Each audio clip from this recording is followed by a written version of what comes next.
नमस्कार, मैं ज़मीनी रिपोर्टर गौरव सिंह राठौर। ज़मीन से जुड़ी खबरों के साथ एक बार फिर हाजिर हूँ आपके साथ। मैं मौजूद हूँ विधानसभा सगड़ी के भदौरा खास में। भदौरा खास अपने में ही एक पहचान कायम करता है। पहचान इसलिए क्योंकि ये जो जगह देख रहे हैं आप, ये स्वतंत्रता सेनानी इंद्रासन सिंह जी का निवास स्थान है। आज मैं यहाँ खुद को बहुत ही गर्व महसूस कर रहा हूँ कि आज मैं इस भारत के वीर सुपुत्र के निवास स्थान पे मौजूद हैं। जानेंगे कि कौन यहाँ पे उनके परिवार का सदस्य मौजूद है। जो भी मौजूद होगा उनसे बात करेंगे। नमस्ते भैया, क्या नाम है आपका? मेरा नाम आलोक प्रताप सिंह है। मैं स्वर्गीय वीर पुरुष स्वाधीनता सेनानी श्री इंद्रासन सिंह, जो 62 से 67 तक विधायक रहे, मैं उनका पौत्र हूँ। आलोक जी से जानते हैं कि पूर्व विधायक जी जो स्वतंत्रता सेनानी रह चुके हैं, उनकी जीवन शैली कैसी रही? देखिए, बाबा जी की जीवन शैली बहुत ही मार्मिक है। अगर उनका हम बचपन से लेकर और मृत्यु तक का इतिहास देखें तो वो काफ़ी प्रेरणा देता है, ख़ास तौर पर हमको और यहाँ तमाम लोगों को, इस सगड़ी विधानसभा के तमाम जनमानस और नेताओं को प्रेरणा स्रोत है। जानते हैं, कुछ बचपन उनका बहुत गरीबी, फटी पतलून और वही फटी कमीज़ में बीता। प्राइमरी किसी तरह से पास हो गए।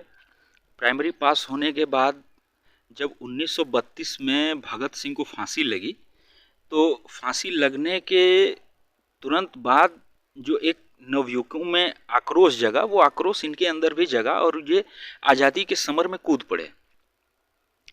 1934 में इनको पहली बार अरेस्ट किया गया। अरेस्ट होने के बाद इनको करीब 100-150 लाठियाँ पड़ी, बंद कर दिया गया। बंद होने के बाद फिर छूटे। उसी दौरान इनकी शादी हुई। शादी के बाद 1942 में करो या मरो के आंदोलन में, गांधी जी के आंदोलन में, ये लखनऊ प्रांतीय कांग्रेस कमेटी के सदस्य हुआ करते थे। वहाँ इनको अरेस्ट कर लिया गया और अरेस्ट करने के बाद 1942 से 45 तक घोर प्रताड़ना के बीच रफ़ी अहमद किदवई, लाल बहादुर शास्त्री और तमाम ऐसे नेताओं के, पंडित गोविंद बल्लभ पंत, चंद्रभान गुप्ता जी के साथ इनको जो है बंद कर दिया गया। 45 में छूट के आए तो बीवी इस दुनिया को छोड़कर जा चुकी थी, बच्चे इस दुनिया को छोड़कर जा चुके थे। माँ का ये हाल था कि रो रो कर, चूँकि इकलौते पुत्र थे, और माँ की एक आँख चली गई रो रो कर। और गांव वालों से अंग्रेज़ों ने दस्तखत करवा लिया था कि जो है या तो ये ज़िंदा रहेंगे या गांव ज़िंदा रहेगा। तो गांव वालों ने दस्तखत करके दे दिया कि इंद्रासन सिंह का गांव से और समाज से कोई लेना देना नहीं है, सरकार उनका जो चाहे वो करे। तो काफ़ी संघर्षों के बीच उनका जीवन बीता। आज़ादी के मिलने के बाद 1952 में जब पंडित गोविंद बल्लभ पंत पहली बार मुख्यमंत्री बने, तो उन्होंने प्रस्ताव रखा कि इंद्रासन क्या चुनाव लड़ोगे? तो इन्होंने मना कर दिया कि मैं एक स्वाधीनता सेनानी हूँ और जनता का सेवक हूँ, मैं इसी भाव में ठीक हूँ। आप मेरे साथ, मेरे वरिष्ठ सहयोगी हैं बलदेव चौबे जी, इनको टिकट दे दीजिए। वो चुनाव लड़े, जीते भी। और उसी चुनाव में, पहले आम चुनाव में जीतने के बाद जो है, जब इंफ्रास्ट्रक्चर बिल्डिंग का प्रोग्राम चल रहा था कांग्रेस का, उसी दौरान इन दोनों लोगों ने मिलकर ये महुला गढ़वल बांध का प्रस्ताव रखा। और 54 में उनके मरने के बाद बलदेव चौबे, जिनका नाम था श्री बलदेव चौबे, उनके मरने के बाद वो योजना वहीं ठप पड़ी की पड़ी रह गई। जब फिर बाबा प्रांतीय कांग्रेस कमेटी के कोषाध्यक्ष थे, फिर यहाँ से विधायक चुने गए बाबू विश्राम राय को लेकर उन्होंने उस प्रस्ताव को निकलवाया, उसकी योजना बनवाई, जिले पे क्रियान्वयन समिति को सौंपा और इस बंधे का निर्माण हुआ। ऐसी तमाम योजनाएं जो उस दौरान मुखर रहीं, उन्होंने काफ़ी कुछ किया इस जनता के लिए। ये Maltari degree college, Maltari inter college, Ramnagar inter college, Bilariya से नदवा सराय तक पहली पिच रोड, और ऐसे तमाम हैं। आप देखिए, आजमगढ़ में ITI पॉलिटेक्निक है, वो फाउंडिंग चेयरमैन रहे बाबा जी। दूसरा सबसे बड़ा ये रहा कि सुचिता कृपलानी को अपने कार्यकाल में 62 से 67 में जब वो चुनाव, जिस दौरान वो विधायक थे, बुलाकर सुचिता कृपलानी जी को महिला अस्पताल को जिला अस्पताल में कन्वर्ट कराया। तो तमाम ऐसी चीज़ें थीं। आज मैं देखता हूँ आज के नेताओं में वो परिदृश्य और वो समाज सेवा नहीं रह गई। आपको बताना चाहेंगे कि आज हम सगड़ी के उस ज़मीन पे, पवित्र ज़मीन पे हैं जो स्वाधीनता संग्राम में सेनानी थे इंद्रासन जी, जिन्होंने देश को आज़ाद कराने में अपना बलिदान तो दिया ही, वहीं राजनीति में भी अपना सक्रिय योगदान दिया। आज़ादी से लेके आज़ादी के बाद भी उनका योगदान बराबर रहा। बिल्कुल बिल्कुल, और था ही नहीं बल्कि एक जनप्रतिनिधि के तौर पे, एक समाज सेवी के तौर पे उन्होंने न जाने कितने लोगों को बीटीसी करवाया अपने पैड से दे करके, और तमाम लोगों की नौकरियां लगवाईं।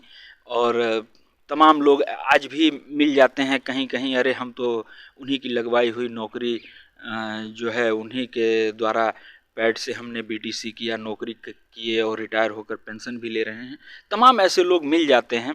मुझे भी काफ़ी प्राउड फील होता है being a grandson of him, तो काफ़ी अच्छा लगता है। लेकिन अब आज उनको कौन याद करने वाला है? देखिए, इस समय स्वर्ण शताब्दी का महोत्सव चल रहा है, स्वाधीनता सेनानियों की कोई खोज नहीं हो रही है।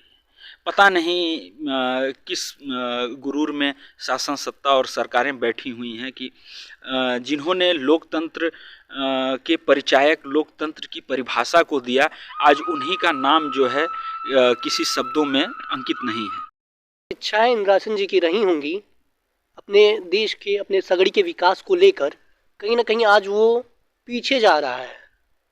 आजमगढ़ का उत्तरी छोर है देवरांचल, यहाँ पे इनका निवास स्थान पड़ता है, और इस यहाँ के जो आम लोगों की जीवन शैली है वो किस तरीके से प्रभावित होती है बाढ़ से, क्योंकि यहाँ पे बाढ़ आना तो आम बात है, हर साल आती है। नहीं, बाढ़ से तो बहुत कुछ प्रभावित है, यहाँ का जनजीवन अस्त व्यस्त हो जाता है। अब यही देखिए, सीज़न में जुलाई अगस्त से बाढ़ शुरू हो जाती है जो अक्टूबर नवंबर तक रहती है, और वो इतनी प्रभावित करती है कि आम जनमानस में त्राही त्राही सी हो जाती है। यहीं देखिए, पीछे हमारे ये पूरा क्षेत्र जो पूरे भारत में गेहूं की बुआई लगभग हो चुकी है, लेकिन हम लोग 1 महीना पीछे हैं। कारण है बाढ़। बाढ़ आ जाती है तो जीवन अस्त व्यस्त सा हो जाता है, और ख़ास तौर पे जो पिछड़े वर्ग हैं, शोषित वर्ग हैं, उन्हें तो और संकट झेलना पड़ता है। रोटी कपड़ा मकान एक बेसिक नीड होती है आम जनता की, लेकिन वो तक इनको जो है मुहैया नहीं हो पाता है। न यहाँ के प्रतिनिधियों का इस बारे में कोई ख्याल जाता है, न ये सोच पाते हैं। कारण है कुछ ये भी कारण है कि जनता में शिक्षा का अभाव है, और जब तक जनता शिक्षित नहीं होगी तब तक वो इन अभावों को दूर नहीं कर पाएगी। अच्छा, आपका शुरू से ही राजनीतिक परिवेश रहा है आपके परिवार का, कि आप राजनीति में रुचि रखते हैं? जी बिल्कुल, रुचि तो अवश्य रखते हैं, और रुचि रखना भी चाहिए। और मेरी रुचि चूँकि दृष्टांत और दार्शनिक तरीके से मैं सोचता हूँ। कारण ये है कि मुझे धन पशुओं की तरह पैसा और ये बल का प्रयोग नहीं करना है, मुझे जनता को जागरूक करना है। क्या मैं ये कह सकता हूँ कि आप जो धन पशु शब्द का इस्तेमाल कर रहे हैं वो सगड़ी के आम राजनेताओं के लिए किया जा सकता है? बिल्कुल बिल्कुल किया जा सकता है। आज की सगड़ी की आज की राजनीति यही हो गई है। आम जिसके पास पैसा है वो राजनीति कर रहा है, भले उसके पास शिक्षा का स्तर निम्न हो या शिक्षा का स्तर हो ही ना, बिल्कुल इससे कोई फर्क नहीं पड़ता है। उनके पास पैसा है, वो राजनीति कर रहे हैं। और आज तटस्थ राजनेताओं में अगर देखा जाए तो कुछ एक पढ़े लिखे बिरले ही मिल जाते हैं। नहीं तो देखिए, पहली आम चुनाव में जब देश आज़ाद हुआ तो पहले आम चुनाव में 52 में, 57 में, 62 में, 67 में कितने पढ़े लिखे, लगभग 60 से 70% पढ़े लिखे नेता संसद में पहुंचते थे। आज देखिए, देश के गुंडा, देश के मवाली, अनपढ़ जाहिल वहां बैठे हुए हैं और सरकारें चला रहे हैं। आपके हिसाब से एक राजनेता कैसा होना चाहिए? एक राजनेता सबसे पहले तो शिक्षित होना चाहिए। सबसे पहली क्राइटेरिया उसकी यही है कि वो शिक्षित होना चाहिए। और दूसरी सबसे बड़ी उसकी जो योग्यता होनी चाहिए वो है समाज सेवा। आज दोनों आज के नेताओं में नहीं है। उन्हें केवल और केवल पैसा दिखता है। राजनीति अब समाज सेवा न होकर के राजनीति अब धन उगाही का एक अड्डा हो गया है। देवरांचल के जो आम लोग हैं, जो सरकार की तमाम लाभान्वित योजनाएं हैं, क्या उनका सीधा सीधा उन लोगों को लाभ मिल पाता है कि नहीं? नहीं, कुछ हद तक मिलता है, संपूर्ण रूप से नहीं मिल पाता है, क्योंकि ये बाढ़ पीड़ित इलाका है, 6-6 महीने बाढ़ से पीड़ित रहता है। और यहाँ समस्या एक ही नहीं है, शिक्षा की समस्या है, बच्चे स्कूल नहीं जा पाते हैं, बच्चे पढ़ नहीं पाते हैं बाढ़ के कारण, न यहाँ स्टीमर चलती है न नाव चलती है।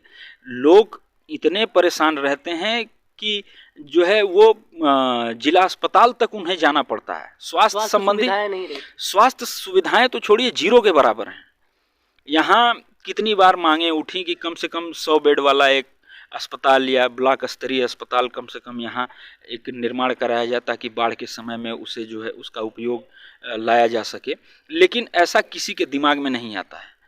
गन्ना किसान बुरी तरीके से परेशान रहते हैं।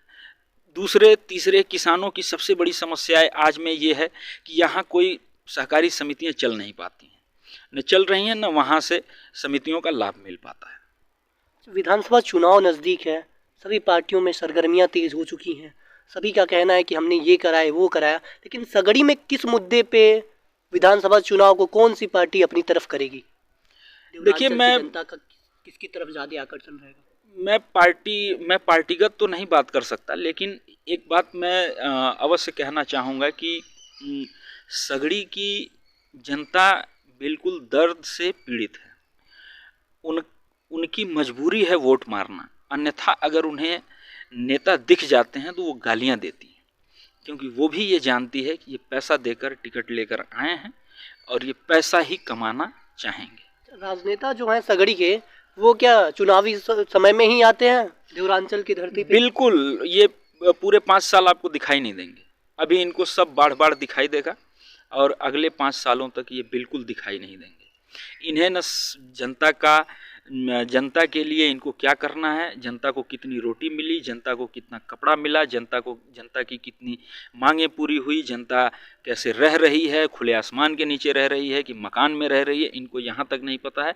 इनको ये भी नहीं पता होगा कि कितनी जनता है इनके क्षेत्र में जो शोषित है, वंचित है।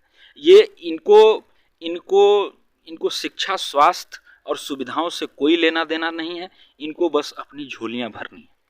देवरांचल की महिलाओं का कैसा परिवेश है, उनका दृष्टिकोण राजनीति को लेकर कैसा है? राजनीति को लेकर महिलाओं का दृष्टिकोण ज़्यादा सक्रिय नहीं है। महिलाएं भी कहीं न कहीं अशिक्षित और मजबूर हैं। उन्हें वोट मारना है, वोट के दिन जाती हैं, हंसती खेलती हुई वोट देकर चली आती हैं, लेकिन उन्हें भी शिक्षा के अभाव के कारण एक जो उनका जो मानसिक स्तर है सोचने समझने का, वो बन नहीं पाता है कि किसको चुनना है, किसको नहीं चुनना है। और सबसे बड़ी चीज़ है कि महिलाओं के शिक्षण संस्थान यहाँ कोई नहीं है। महिला सुबह शाम व्यस्त तो रहती है, लेकिन दिन भर खाली रहती है। छोटे वर्गों में, निम्न वर्गों में मेहनत मजदूरी तो होती है, लेकिन उस तरीके की आय नहीं हो पाती है। तो जब तक आय नहीं हो पाएगी तब तक भरण पोषण होना संभव है, और कहीं न कहीं इसका खामियाजा उनको भुगतना पड़ता है स्वास्थ्य संबंधी समस्याओं से। देश के भविष्य माने जाते हैं युवाओं की क्या रणनीति है? युवाओं को लेकर तो कोई सरकार की रणनीति ही नहीं है, किसी भी सरकार की कोई रणनीति नहीं। अभी आप यहीं बंधे पे चले जाइए, ये जो हाईवे बन रहा है, बच्चे सुबह शाम दौड़ते हैं भर्ती होने के लिए। क्या सर यहाँ के जन नेताओं और जनप्रतिनिधियों के अंदर इतना सवाल नहीं उठता है कि ये दौड़ते हैं, इन्हें ग्राउंड दे दिया जाए? ये सवाल कभी इनके दिमाग में नहीं उठता है? क्या इनके भविष्य के बारे में उनको नहीं सोचना है? शिक्षा व्यवस्था पूरी तरीके से चरमरा गई है, ध्वस्त है, और खेल कूद तो पूछिए ही मत। देखिए, आज दुनिया में जितने बड़े बड़े प्रतिभागी हैं, बड़े बड़े खिलाड़ी हैं, वो कहीं ना कहीं गांव से संबंधित हैं, लेकिन किसी भी सरकार ने गांव के बच्चों को और खेल कूद पर कोई विशेष ध्यान नहीं दिया है। बड़े स्तर पे देखा जाए तो राजनेताओं का मुद्दा राजनीति के साथ जातिवाद को लेकर है, इस पे आप क्या कहना चाहेंगे? क्या राजनेता जो हैं विकास को छोड़ के जातिगत मुद्दों को लेके विजय का झंडा लगाना चाहते हैं? बिल्कुल, आज उत्तर प्रदेश में जातिवाद इतने चरम पर है कि सबसे बड़ी समस्या जातिवाद है इस समय, और जो जो राजनीति का केंद्र बिंदु केंद्रीकरण हुआ 87-88 के बाद से, तब से मानिए कि ये जातिगत व्यवस्थाएं और कुछ जातिगत पार्टियों ने इसको जो है अपना वोट बैंक के रूप में ले लिया है कि हम फलाने हैं इस जाति से तो हमारा वोट बैंक इतना है, और ये इस देश के लिए सबसे ज़्यादा घातक और हानिकारक है। अच्छा, जब राजनीति की बात हो रही है, सगड़ी के विधानसभा सगड़ी की बात हो रही है, तो आप विधायकों पे हमेशा निशाना साधे रह रहे हैं, लेकिन सगड़ी में जो ग्राम पंचायत है, ग्राम पंचायत का जिम्मा तो ग्राम सभा के प्रधान का है। तो कहीं ना कहीं प्रधान अपनी जिम्मेदारियों से पीछे हट रहे हैं क्या? बिल्कुल, सभी अपने जो है उससे पीछे हट रहे हैं। उसका सबसे बड़ा मूल कारण ये है कि आज जनता शिक्षित नहीं है। जब वोट मांगने जा रहे हैं तो जनता को पैसा चाहिए, जनता पैसा मांग रही है तो नेता पैसा दे रहे हैं, और जब पैसा दे रहे हैं तो उसको विकास से कोई मतलब नहीं है, वो धन उगाही कर रहे हैं। तो कहीं न कहीं दोनों लोगों को बदलाव की ज़रूरत है, और ये तभी आएगा जब जनता शिक्षित होगी, जब जनता के जागरूकता की कमी है, और जब तक जनता सवाल नहीं पूछेगी तब तक जनप्रतिनिधियों की अकल नहीं आएगी, अकल नहीं खुलेगी। आपका कि आपने इतना कीमती समय हमें दिया, और बने रहिए मेरे साथ। मैं हूं ज़मीनी रिपोर्टर, ज़मीन से जुड़ी खबरें आप तक लाता रहूँगा।